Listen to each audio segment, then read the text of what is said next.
आज लोग पहाड़ों में परमेश्वर को ढूंढते हैं, आज लोग पानी में परमेश्वर को ढूंढते हैं, आज लोग मरे हुओं में परमेश्वर को ढूंढते हैं। लेकिन बाइबल बोलती है आज ऐसे ही लोगों के और परमेश्वर के बीच में बहुत सारी रुकावटें हैं, बहुत सारी ऐसी बातें हैं जिस कारण से लोग नहीं जान पाते यीशु मसीह जीवता परमेश्वर है और उसको छोड़कर दूसरा कोई भी इस दुनिया में नहीं, क्योंकि बाइबल में लिखा है स्वर्ग के नीचे मनुष्यों के बीच में कोई दूसरा नाम नहीं दिया गया जिसके द्वारा हम उद्धार को पा सके। हालेलुया। आज लोग उद्धार तो पाना चाहते हैं, लेकिन सब बातों को वो धर्म के चश्मे से देखते हैं। कोई हिंदू बन गया, कोई मुसलमान बन गया, कोई सिख बन गया तो कोई ईसाई बन गया। परमेश्वर को खोजने की और ढूंढने की कोशिश नहीं की। उनके और परमेश्वर के बीच में बहुत सारी रुकावटें हैं। समाज रुकावट है, धर्म रुकावट है, लोग रुकावट है। लेकिन आपको एक बात बोलना चाहता हूं, जिसके जीवन में परमेश्वर उद्धार देना चाहता है उसके जीवन से वो पत्थर परमेश्वर अपने आप हटा देता है। उसके जीवन से रुकावटों को परमेश्वर अपने आप दूर कर देता है और उस पर अपने आप को परमेश्वर प्रकट कर देता है। आमीन, हालेलुया। अगर आप भी यीशु मसीह को उद्धार करता करके स्वीकार कर चुके हैं, आप भी जान चुके हैं कि यीशु मसीह मुर्दों में से जी उठा और वही इकलौता सच्चा और जीवित परमेश्वर है, तो प्रभु का धन्यवाद करो, क्योंकि उसने आपके सामने से उस पत्थर को, उस रुकावट को हटा दिया और अपने आप को आपके ऊपर प्रकट किया है। आमीन, हालेलुया। बाइबल में लिखा है कोई उस परमेश्वर को नहीं जान सकता जब तक वो खुद अपने आप को प्रकट ना। आमीन। मुझे आज भी याद है जब मैं बहुत छोटा था, शायद मैं फर्स्ट या सेकंड क्लास में रहा हूँगा, मुझे याद है उस टाइम पर हमारे गली में, मोहल्ले में कुछ लोग आए। उन लोगों ने कुछ किताबों को बांटा। इतना सा बुक सेट था जिसमें 3 या 4 किताबें थी। उन किताबों को वो घर घर बांट रहे थे।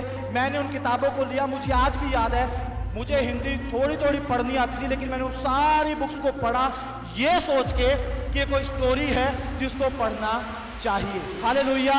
वो कॉमिक्स के टाइप में थी। मैंने उस स्टोरी को पढ़ा और शायद मेरे मोहल्ले में सब ने उन किताबों को जरूर पढ़ा होगा। लेकिन खुदा का धन्यवाद करता हूँ, उस बचपन में जो वचन का बीज मेरे जीवन में बोया गया वो 18 साल की उम्र में फलवंत हुआ और परमेश्वर ने अपने आप को मुझ पर प्रकट किया और मेरे जीवन में अपने आप को उद्धारकर्ता बनाकर खड़ा किया। आमीन, हालेलुया। एक ही घर में रहने वाले 14 लोग हैं। हम थे, हमारे चाचा की फैमिली, एक और चाचा की फैमिली, सब एक घर में रहते थे। सब तक सुसमाचार एक ही समय में पहुंचा। लेकिन परमेश्वर का धन्यवाद हो, उस सुसमाचार पर विश्वास करने वाला मैं और मेरा परिवार था, क्योंकि खुदा ने हमारे जीवन से उस पत्थर को, उस रुकावट को दूर कर दिया और अपने आप को हम पर प्रकट कर दिया कि वो मुर्दों में से जी उठा है, वो आज भी जिंदा है और आज भी वो बड़े बड़े कामों को करता है। आमीन, हालेलुया।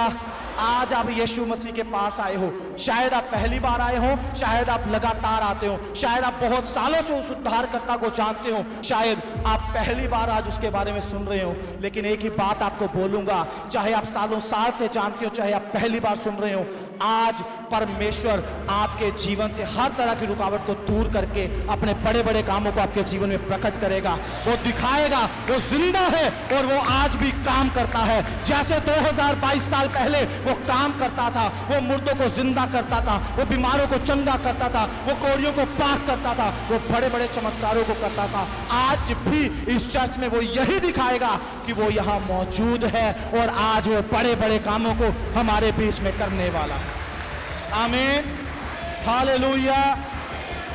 जब ये औरतें गई, पत्थर को पहले से ही हटा हुआ पाया, लुढ़का हुआ पाया, क्योंकि यीशु मसीह जानते थे ये पत्थर हटाना औरतों के बस की बात नहीं है, इस रुकावट को दूर करना लोगों के बस की बात नहीं है। मैंने बहुत सारे लोगों को देखा जिन्होंने यीशु मसीह के बड़े बड़े चमत्कारों को देखा, जिन्होंने परमेश्वर के नाम से अपने जीवन में बड़ी भयंकर चंगाइयों को पाया, जिन्होंने अपने जीवन में यीशु के नाम से चमत्कारों को लिया। लेकिन फिर भी आज वो यीशु मसीह के पास नहीं है। आज वो जीवित परमेश्वर पर विश्वास नहीं करते। वो जहाँ से आए थे वहाँ पर वापस लौट गए, क्योंकि उनके जीवन से वो रुकावट दूर नहीं हुई। वो नहीं देख पाए कि यीशु मसीह अब मरा हुआ नहीं, वो मुर्दों में से जी उठा है और वही है जो हमें भी मुर्दों में से जिलाएगा और अनंत जीवन को देगा। Hallelujah, hallelujah. वहाँ पर जब पत्थर को लुढ़का हुआ पाया, वो औरतें अंदर गई और अंदर जाकर क्या देखा, 2 पुरुष चमकीले वस्त्र पहने हुए वहां पर खड़े हैं। और ये औरतें उनकी तरफ देख नहीं पाई, बल्कि बाइबल बोलती है वो सिर झुकाए नीचे मुंह करके खड़ी रही। और उन पुरुषों ने, यानी स्वर्गदूत जो वहां पर थे, उन्होंने उन औरतों से बोला, तुम जीवते परमेश्वर को मरे हुए में क्यों ढूंढ रही हो? याद करो उसने तुमसे क्या कहा था। अवश्य है कि यीशु मसीह क्रूस पर पापियों के हाथ पकड़वाया जाए, क्रूस पर मारा जाए, कब्र में गाड़ा जाए और तीसरे दिन मुर्दों में से जिए। हालेलुया। बहुत सारे लोग, मैं पिछले दिनों में कुछ लोगों का बयान सुन रहा था, मैं उनका नाम नहीं लूंगा, लेकिन बहुत सारे लोग इस बात को बोलते हैं, अगर यीशु परमेश्वर था वो अपने आप को बचा क्यों नहीं पाया, उसने अपने आप को क्रूस की मृत्यु से क्यों नहीं बचाया। अगर वो परमेश्वर था वो क्रूस से उतरता और जिन्होंने उसको क्रूस पर चढ़ाया था उनको सजा देता। मैं आपको एक ही बात बोलना चाहता हूँ, ये अवश्य था, ये जरूरी था कि आपके और मेरे गुनाहों की सजा को वो क्रूस के ऊपर ले ले, वो मारा जाए, काटा जाए। लेकिन बाइबल में लिखा है अनहोना है कि परमेश्वर मरे, इसलिए वो मुर्दों में से जी उठा और वो आज भी जिंदा है। Hallelujah, hallelujah. वो परमेश्वर आज भी जिंदा है, लेकिन लोग जीवते को मरे हुए में ढूंढते हैं। आज लोग जानवरों में परमेश्वर को ढूंढते हैं, आज लोग पत्थरों में परमेश्वर को ढूंढते हैं, आज लोग पहाड़ों में परमेश्वर को ढूंढते हैं, आज लोग पानी में परमेश्वर को ढूंढते हैं, आज लोग मरे हुए में परमेश्वर को ढूंढते हैं। लेकिन बाइबल बोलती है, स्वर्गदूत सवाल करते हैं, तुम जीवते को मरे हुए में क्यों ढूंढती हो? वो यहाँ नहीं परंतु जी उठा है। Hallelujah, hallelujah.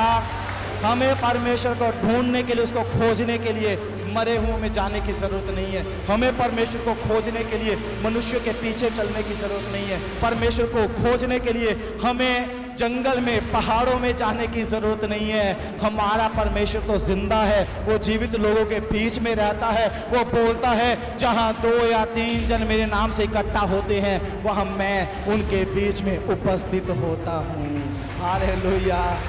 हम जीवित हैं, हम पाप में मरे हुए थे, परमेश्वर ने हमें नया जीवन दिया, हमें जिला दिया। आज जब हम जीवित हैं, वो हमारे साथ रहता है, वो हमारे घर में रहता है, वो हमारे परिवार में रहता है, वो हमारे हृदय में रहता है। क्योंकि वचन में लिखा है, क्या तुम नहीं जानते तुम्हारी देह पवित्र आत्मा का मंदिर है और परमेश्वर का आत्मा तुम में वास करता है। आमीन, हालेलुया।